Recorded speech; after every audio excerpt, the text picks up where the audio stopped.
Hanggang ngayon, ramdam pa rin ng ilang paaralan sa Ilocos Sur ang epekto ng bagyong Egay. Bukod sa pahirapan ng paglilinis, kulang na rin ang kanilang kagamitan matapos masira ng baha. Beunang balita live si Ivy Hernando ng GMA Regional TV 1 North Central Luzon. Ivy! Igan, ang Brigada Eskwela na raw ng taong ito ang pinakamahirap sa ilang taong pagtuturo ng mga guro sa Pantay Tamurong Elementary School ng Kawayan, Ilocos Sur.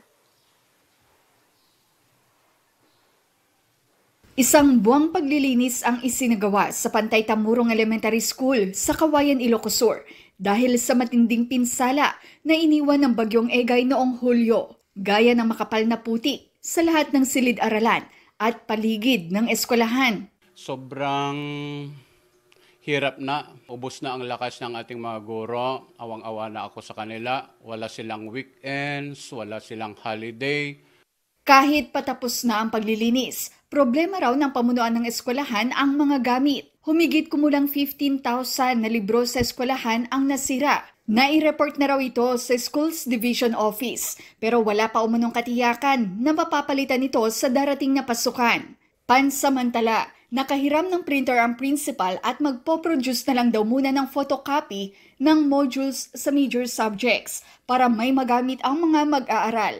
May mga natanggap ring donasyon ang eskwelahan matapos makita ang kanilang sitwasyon. Ginamit namin yon pang rewiring po sa school natin.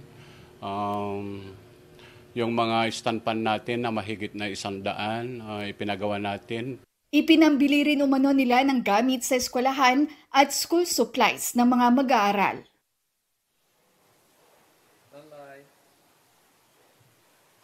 Igan, ayon sa pamunuan ng eskwelahan, wala pa umunong maibibigay na gamit o office supplies ang Division Office para sa eskwelahan, pero patuloy raw silang umaasa. Igan? Maraming salamat, Ivy Hernando. Igan, mauna ka sa mga balita. Mag-subscribe sa GMA Integrated News sa YouTube. Sa mga kapuso abroad, subaybayan nyo kami sa GMA Pinoy TV at sa www.gmanews.tv.